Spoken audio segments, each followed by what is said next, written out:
우리 다 같이 하나님 말씀 보시겠습니다. 하나님 말씀은 사도행전 2장 1절에서부터 13절까지의 말씀입니다.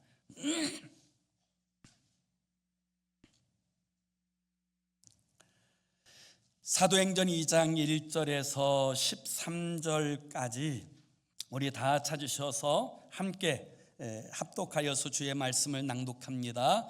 함께 읽습니다. 시작. 오순절 날이 이미 이르매 그들이 다 같이 한 곳에 모였더니 호련히 하늘로부터 급하고 강한 바람 같은 소리가 있어 그들이 앉은 온 집에 가득하며 마치 불의 혀처럼 갈라지는 것들이 그들에게 보여 각 사람 위에 하나씩 임하여 있더니 그들이 다 성령의 충만함을 받고 성령이 말하게 하심을 따라 다른 언어들로 말하기를 시작하니라. 그때에 경건한 유대인들이 천하 각국으로부터 와서 예루살렘에 머물러 있더니 이 소리가 나매 큰 무리가 모여 각각 자기의 방언으로 제자들이 말하는 것을 듣고 소동하여 다 놀라 신기하게 여겨 이르되 보라, 이 말하는 사람들이 다 갈릴리 사람이 아니냐? 우리가 우리 각 사람이 난 곳 방언으로 듣게 되는 것이 어찌 됨이냐? 우리는 바데인과 메데인과 엘람인과 또 메소포다미아, 유대와 갑바도기와 본도와 아시아, 부르기아와 밤빌리아, 애굽과 및 구레네에 가까운 리비아, 여러 지방에 사는 사람들과 로마로부터 온 나그네 곧 유대인과 유대교회에 들어온 사람들과 그레데인과 아라비아인들이라. 우리가 다 우리의 각 언어로 하나님의 큰 일을 말함을 듣는도다 하고 다 놀라며 당황하여 서로 이르되 이 어찌된 일이냐 하며 또 어떤 이들은 조롱하여 이르되 그들이 새 술에 취하였다 하더라. 아멘. 어느 아주머니 한 분이 고속도로 휴게소에 들렸을 때 그 휴게소에서 파는 호두과자 한 봉지를 샀답니다. 그리고 나서 이제 그 호두과자 하나를 꺼내서 이 맛있게 먹는데 그 안에 호두가 하나도 들어있지 않은 거예요. 그래서 이 아주머니가 갑자기 기분이 나빠져 가지고 그 호두과자를 파시는 그 장사꾼에게 찾아가서 항의하듯이 따졌답니다. 아저씨, 호두도 들어있지 않은데 왜 호두과자라고 파십니까? 그리고 막 언성을 높이니까 그 호두과자 파시는 아저씨가 딱 한마디 하더래요. 아줌마, 붕어빵에 붕어 들어있는 거 보셨어요? 그 말 들으니까 이해가 되더래요. 붕어빵에 붕어 들어있지 않아도 붕어 모양이면 붕어빵이라고 이야기할 수 있고 호두과자에 호두가 들어가 있지 않아도 호두과자 모양이면 호두빵이라고 이야기할 수 있습니다. 그러나 성경은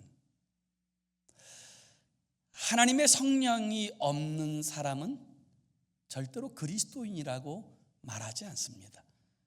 그래서 로마서 8장 9절에 보면 누구든지 그리스도의 영이 없으면 그리스도의 사람이 아니라라고 성경은 분명하게 말씀하고 있습니다. 교회를 아무리 오래 다녀도 하나님의 성령이 내주하시지 않는다면 그는 절대로 그리스도인이라고 부를 수 없다라고 성경은 분명하게 정의하고 있는 것이지요. 오늘 우리가 읽은 이 본문의 말씀은 오순절날 하나님의 성령이 강림하시는 이야기, 또 그로 말미암아 이 땅에 처음 교회가 세워지는 그런 이야기가 오늘 우리가 읽은 이 본문의 말씀의 내용입니다. 하나님의 성령은 2000년 전에 오순절에 그 마가 요한의 다락방에 임재하신 이후부터 모든 교회 가운데 주도하시고 통치하시고 다스리시는 사역을 이루어 가시는 줄로 믿습니다. 그럼에도 불구하고 많은 사람들은 성령에 대해서 잘못 이해하거나 심지어 교회를 다니는 사람들조차도 성령님에 대해서 오해하고 살아가는 사람들이 많이 있는 것을 볼 수가 있습니다. 우리가 하나님의 성령에 대하여 바른 이해를 갖는 것, 이것이 무엇보다도 중요한데요. 어떤 사람은 성령 받는 것이 쉽지 않다, 이런 생각을 가지고 살아가시는 분들이 있습니다. 성령 충만은 아무나 받는 것이 아니다, 나 같은 사람이 받을 수 없다, 이렇게 생각하면서 이제 하나님의 성령을 사모하지도 않고 열망하지도 않고 살아가는 것을 볼 수가 있는데요. 사도 베드로는 사도행전 2장 38절에서 이렇게 말씀하고 있습니다. 베드로가 이르되 너희가 회개하여 각각 예수 그리스도의 이름으로 세례를 받고 죄 사함을 받으라. 그리하면 성령의 선물을 받으리니. 성령의 선물, 하나님의 성령의 선물이라고 성경은 분명하게 우리에게 말씀하고 있습니다. 여러분, 선물을 받는 방법은 어렵지 않습니다. 감사합니다 하고 받는 것이지요. 그것이 성령의 선물을 받는 방법입니다. 자신의 죄를 회개하고 우리가 예수 그리스도를 영접하게 될 때 하나님의 성령을 우리에게 선물로 주시는데, 그 하나님의 성령을 환영하고 기뻐하여서 그 선물을 받을 때 그는 성령의 사람이 되어지는 줄로 믿습니다. 그래서 성령은 우리에게 주시는 선물이에요. 그리고 하나님은 우리에게 무엇보다도 이 성령의 선물을 주시기를 원하시는 줄로 믿습니다. 구하는 자에게 성령을 주시지 않겠느냐 하신 말씀처럼 하나님은 어떤 선물보다도 우리가 하나님의 성령의 선물로 충만하시기를 원하시는 줄로 믿습니다. 또 어떤 분들은 이 성령에 대하여 오해하기를, 다른 사람은 몰라도 나 같은 사람은 받을 수 없다, 이렇게 생각하시는 분들이 종종 있어요. 그와 같은 마음과 생각을 가지고 있을 때에 우리는 절대로 성령에 사로잡힐 수 없습니다. 그것은 마귀가 주는 불신앙이기 때문에 그래요. 오순절날 그 마가 요한의 다락방에 모였던 120명의 사람 중에 한 사람도 빠짐없이 모두 다 성령의 충만함을 받았어요. 거기엔 누구도 예외가 없었어요. 그 일은 요엘 선지자가 하나님의 성령에 감동되어 선언한 말씀과 일치하는데요. 요엘서 2장 28절 이하에 보면 그 후에 내가 내 영을 만민에게 부어주리니 너희 자녀들이 장래일을 말할 것이며 너희 늙은이는 꿈을 꾸며 너희 젊은이는 이상을 볼 것이며 그때에 내가 또 내 영을 남종과 여종에게 부어줄 것이며. 여러분 보십시오. 하나님은 성령을 누구에게 부어주신다고 말씀했습니까? 모든 사람에게. 모든 사람에게. 젊은이에게도, 또 나이든 늙은이에게도, 심지어 어린이에게도, 남종과 여종 어느 누구도 가리지 않고 하나님은 그 성령을 부어주실 것이라고 말씀하셨어요. 그러므로 나는 성령 받을 수 없다라고 하는 그 마귀가 주는 생각에 사로잡혀 있어서는 절대로 안 됩니다. 나는 누구보다도 성령 충만해야 된다, 이런 믿음을 가지고 하나님의 성령을 환영할 때 하나님의 성령이 우리의 삶을 주장하시는 줄로 믿습니다.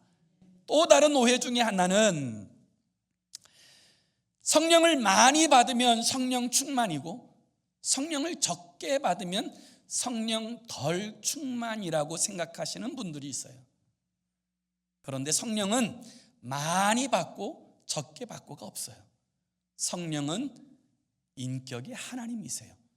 그분이 우리와 함께 하시든 함께하지 않으시던 둘 중에 하나이지 많이 받고 적게 받고의 개념이 절대로 아니에요. 그러면 성령 충만이라고 하는 건 뭐냐?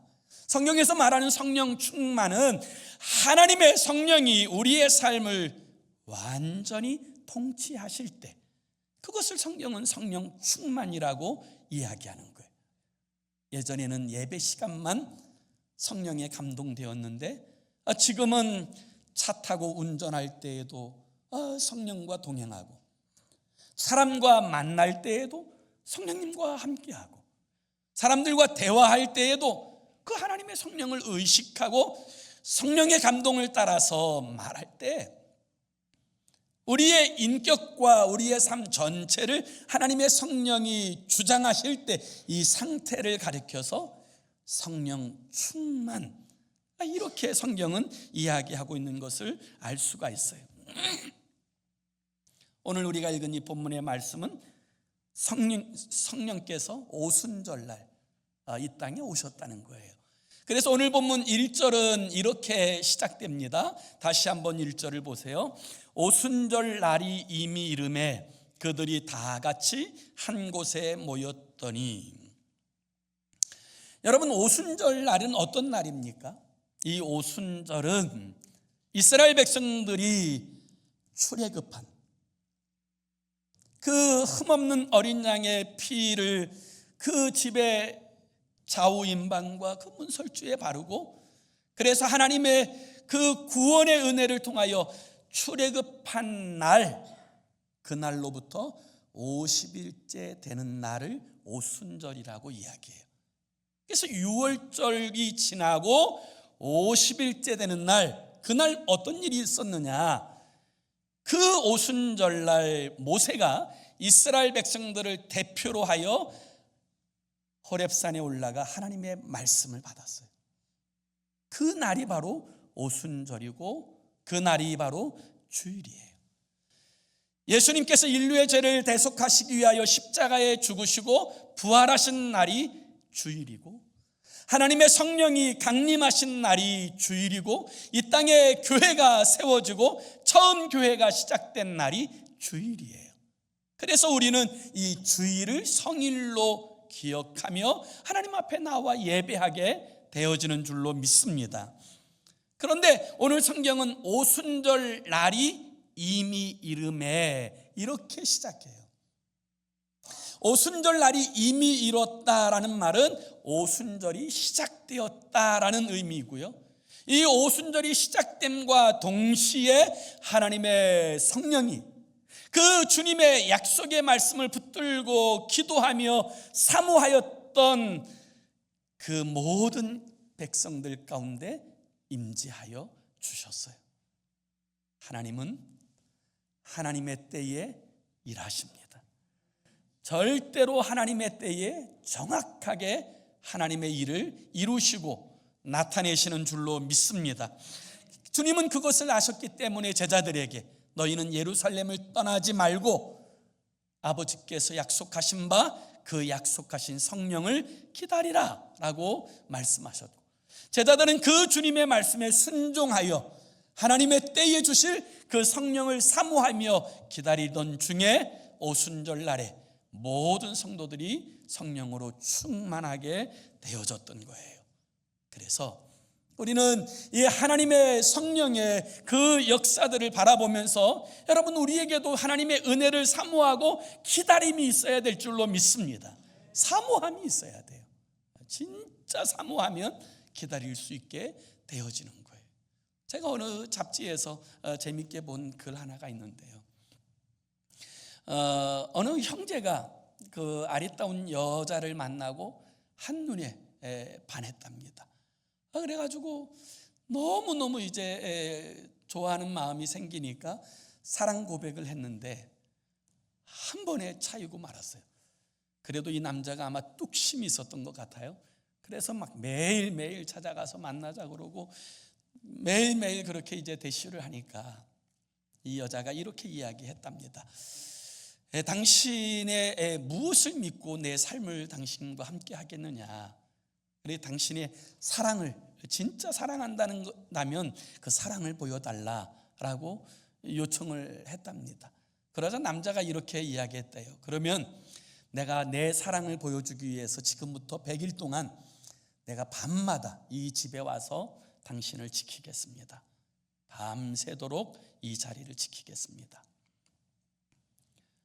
그리고 나서 정말 그날부터 밤에 그 여인의 집에 찾아와서 밤새도록 그 자리를 지키는 거예요. 이 여인이 가만히 보니까 자기를 얼마나 사랑하길래 저렇게까지 하나, 이런 마음이 들면서 정말 그 남자가 진짜 그 말대로 100일 동안 자신을 지켜주겠다고 하는 그 태도로 함께 하기만 한다면 내 삶을 맡겨도 되겠다, 함께 해도 되겠다, 결혼해야 되겠다, 이런 마음을 갖게 되었답니다. 다음 날도 그 남자는 와서 그 여인의 집을 지키고 있는데 이 여인은 그 위에서 창문을 통하여 내려다 봅니다. 이 남자는 눈이 오나 비가 오나 바람이 부나 그 자리를 지키고 있어요.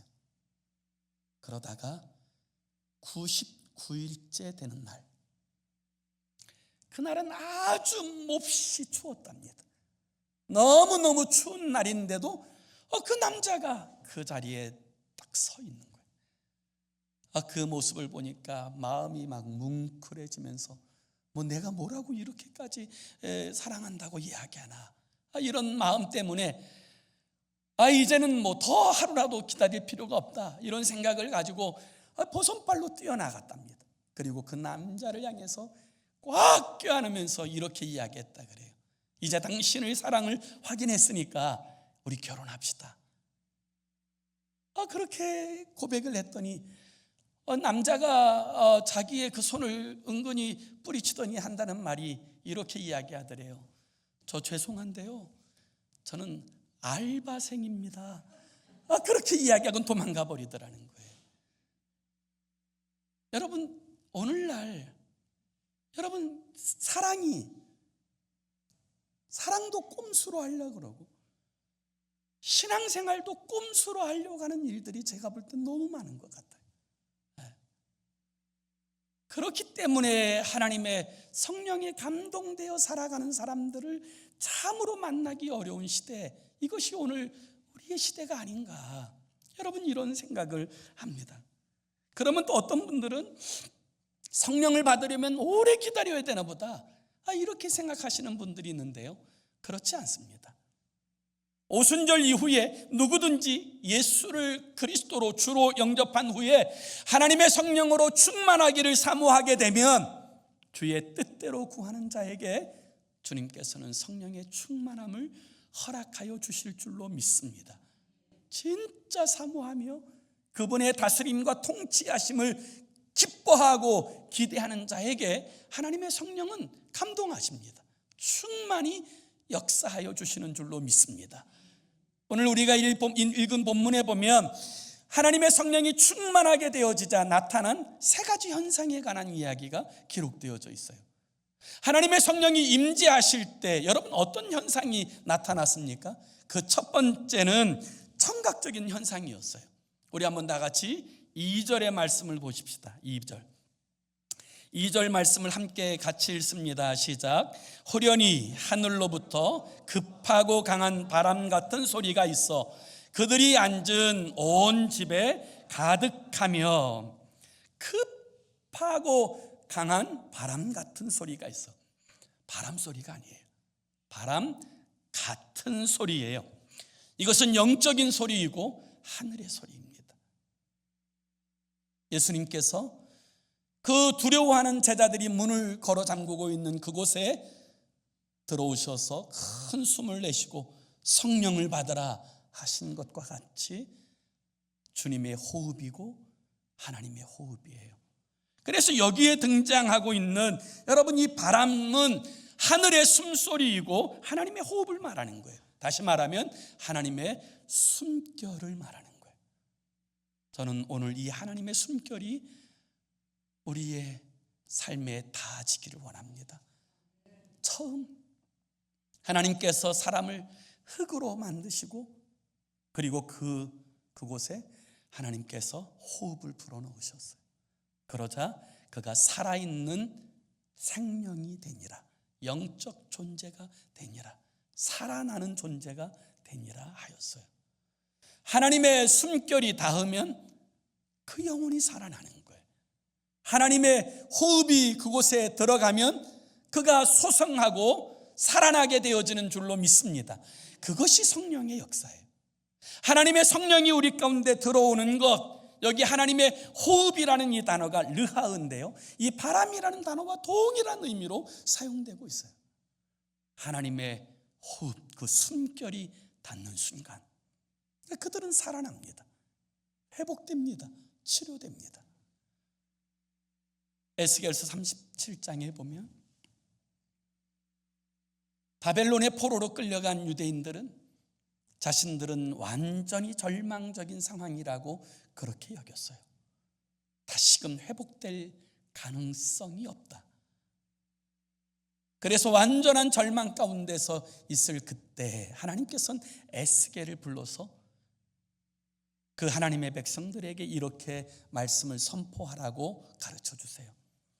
하나님이 에스겔을 에스골 골짜기로 데리고 가서 이렇게 묻습니다. 인자야, 너의 눈에 무엇이 보이느냐? 그러자 에스겔이 대답합니다. 주여, 온통 하얗게 변해버린 뼈밖에 보이질 않습니다.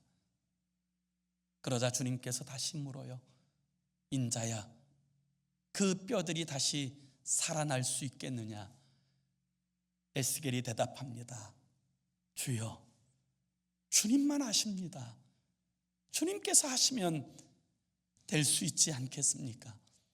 그때 주님께서 에스겔에게 이렇게 말씀하세요. 마른 뼈들아, 여호와의 말씀을 들으라.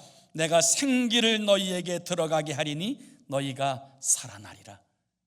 그리고 이 에스겔이 하나님의 말씀 그대로 대언하게 되자 뼈와 뼈들이 서로 연락하여 들이맞고 그 위에 힘줄이 덮이고 그 위에 살이 덮이고 그 위에 가죽이 덮인 후에 그 속에 하나님의 생기가 들어가자 그들이 일어서는데 지극히 큰 하나님의 군대더라 라고 성경은 이야기합니다. 하나님의 생기가 들어가면 마른 뼈가 하나님의 군대가 되어지는 것입니다. 하나님의 성령이 우리를 주장하시게 되면 마른 뼈 같은 인생이 살아나게 되는 줄로 믿습니다. 그 역사는 오직 성령으로만 가능한 거예요. 성령 아니고서는 절대로 불가능한 거예요. 성령이 급하고 강한 바람같이 그들 가운데 임하게 되었을 때 그들은 살아납니다.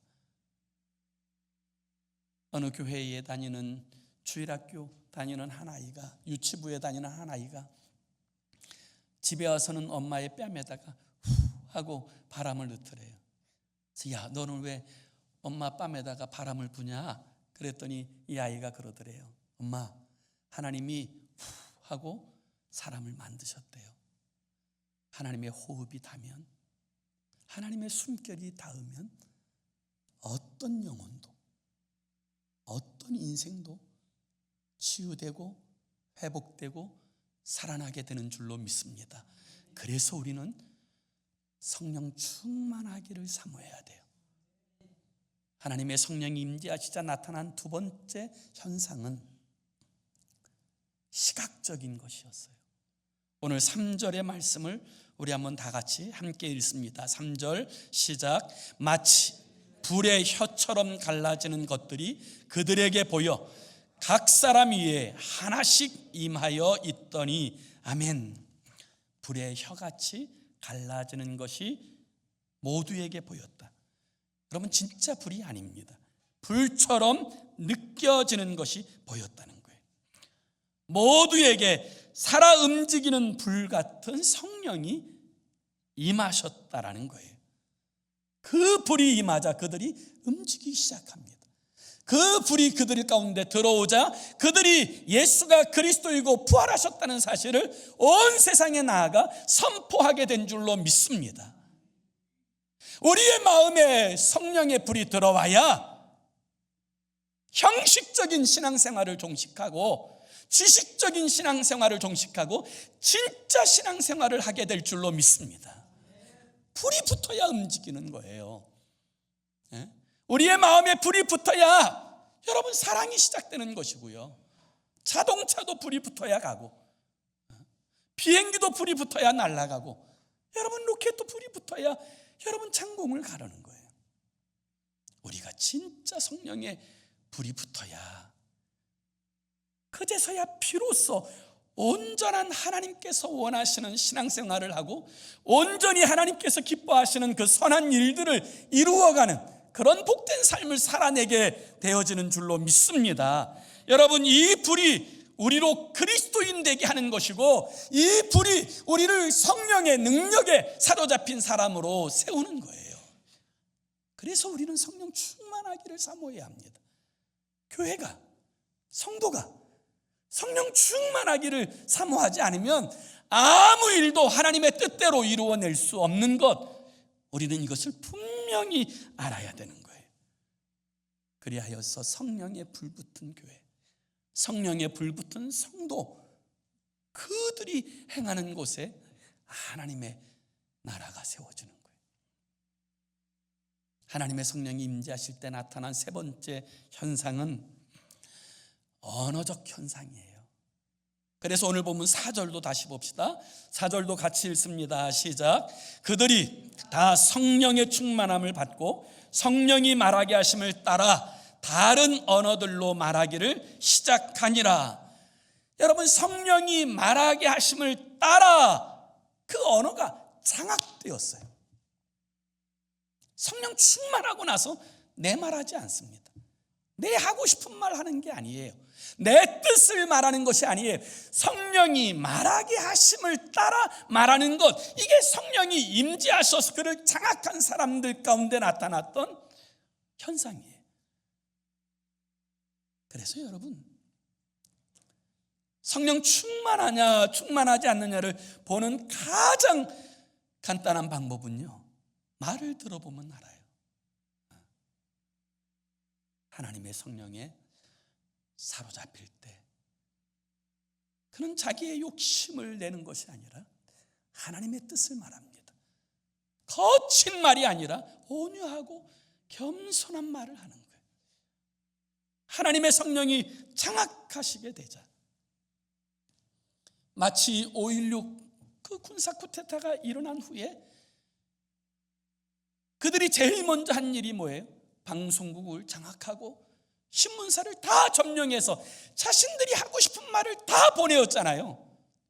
마찬가지로 하나님의 성령이 우리를 완전히 사로잡으면 하나님의 성령께서 우리를 통하여 하나님의 일을 말하게 하시는 줄로 믿습니다. 그게 오순절의 이야기예요. 다 성령에 사로잡혀서 자기 말이 아니라 성령께서 하게 하시는 말들로 고백하게 되어지자 어떤 일이 벌어집니까? 전 세계에서 사람들이 오순절을 맞이해서 예루살렘에 모여들었어요. 아시아, 유럽, 아프리카, 그 당시에 흩어졌던 유대인들과 유대교회에 가입한 사람들, 온 세상에 경건한 사람들이 다 예루살렘에 모여왔는데, 이 사람들이 막 소동이 있다 그래서 막 찾아가 보니까 이 120명의 사람들이 막 각기 자기 나라의 언어들로 하나님께서 하신 일들을 말하기 시작하는 것을 보면서 너무너무 충격을 받는 거예요. 너무너무 놀라는 거예요. 저 사람들은 다 갈릴리 사람이라 그랬는데 어떻게 저들이 우리의 말로서 이 하나님께서 행하시는 큰 일을 말하는가? 여러분, 그리고 그들이 여러분 성령에 사로잡히는 일이 여러분 벌어지는 것 아닙니까? 여러분, 그래서 여러분, 우리는 성령 충만하기를 사모해야 되는 줄로 믿습니다. 마지막으로 저는 이 성령의 놀라운 능력이 있기 전에 있었던 한 가지 이야기를 하고 싶어요. 오늘 보면 1절에 보면 이 성령 충만하기 전에 이 사실부터 진술해요. 오순절 날이 이미 이르매 그들이 다 같이 한 곳에 모였더니, 그들이 다 같이 한 곳에 모였더니, 여러분 모두가 일제히 한 곳에 모였어요. 성령의 역사는요, 한 마음으로 모이고자 힘쓸 때 일어나는 거예요. 느헤미야서 8장 1절에 보면 모든 백성이 일제히 수문 앞 광장에 모여 학사 에스라에게 여호와께서 이스라엘에게 명령하신 모세의 율법책을 가져오기를 청하매, 이스라엘 백성들이 하나님의 말씀을 사모하여 자원하는 심정으로 말씀을 듣기 위하여 모였을 때 그곳에 부흥이 임한 줄로 믿습니다. 부흥은 하나님의 말씀을 사모하여 모이는 곳에 임하는 거예요. 여러분, 부흥과 성장은 다릅니다. 성장은 외적인 숫자가 늘어나는 것이라면 부흥은 우리의 마음이 변하는 거예요. 우리의 삶이 변하는 거예요. 이게 부흥이에요. 성장이 아니라 우리가 추구해야 될 것은 부흥이에요. 하나님의 성령에 사로잡혀 그 삶이 변화될 때 그를 통하여 이 땅에 하나님의 뜻이 세워지고 하나님의 나라가 세워지는 줄로 믿습니다. 그래서 우리는 정말 이 부흥을 사모해야 돼요. 그런데 오늘 이 시대는요, 모이기를 힘쓰는 시대가 아니라 모이기를 패하는 시대예요. 그래서 말세에 관해서 히브리서 10장 25절에 보면 뭐라고 말씀하시냐면요, 모이기를 패하는 어떤 사람들의 습관과 같이 하지 말고 오직 권하여 그날이 가까움을 볼수록 더욱 그리하자. 여러분, 이 마지막 때는요, 모이기를 점점 패합니다. 그래서요, 정말 많은 교회들이요, 예배를 줄입니다. 새벽 예배도 없애고 수요 예배도 없애고 싶어서 없애는 것이 아니라 모이지 않으니까 없애는 거예요. 그게 마지막 때의 모습이라는 거예요. 그렇기 때문에 너희들은 그때가 가까이 오물 볼수록 더욱 권면하여서 모이기를 더욱 힘쓰는 자들이 되라, 그렇게 말씀하시는 거예요. 그럴 때 여러분, 그 모임을 통하여서 하나님의 성령의 역사가 이 시대 가운데 나타나게 되어지는 줄로 믿습니다. 이 마지막 시대를 살아가는 우리에게 내 힘으로는, 내 능력으로는 절대로 나 자신을 이길 수 없어요. 내 정욕을, 내 욕심을 이길 수 없습니다. 그러나 하나님의 성령을 심입으면 넉넉히 이길 뿐만 아니라 이 땅에 하나님의 뜻을 세워내고 주의 나라를 이루어가게 될 줄로 믿습니다. 그 일에 쓰임받는 저와 여러분의 삶이 되기를 예수의 이름으로 축원합니다. 기도합시다. 우리 함께 같이 기도하기 원하는데요, 이렇게 기도했으면 좋겠어요. 주님, 우리 교회가 성령 충만한 교회 되게 하시고, 주님, 우리 또한 성령 충만하여 성령의 열매 맺는 하나님의 사람으로 서게 해달라고.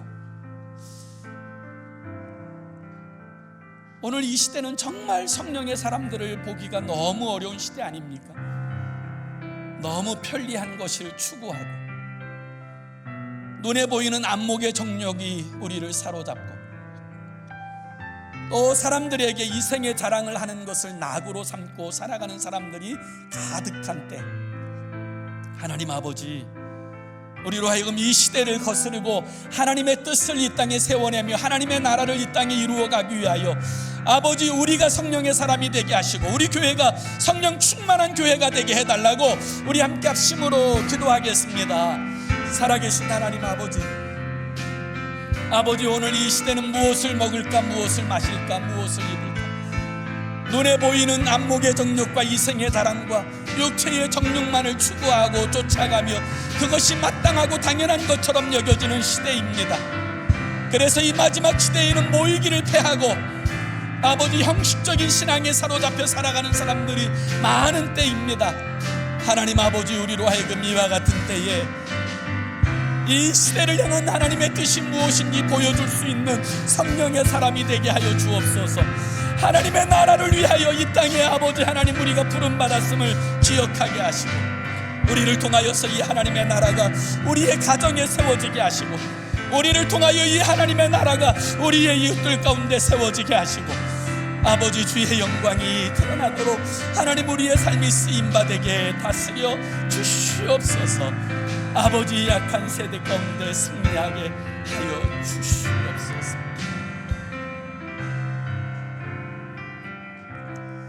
사랑하는 주님, 너희는 이 세대를 본받지 말고 마음을 새롭게 함으로 변화를 받아 하나님의 선하시고 기뻐하시고 온전하신 뜻이 무엇인지 분별하도록 하라 하셨습니다.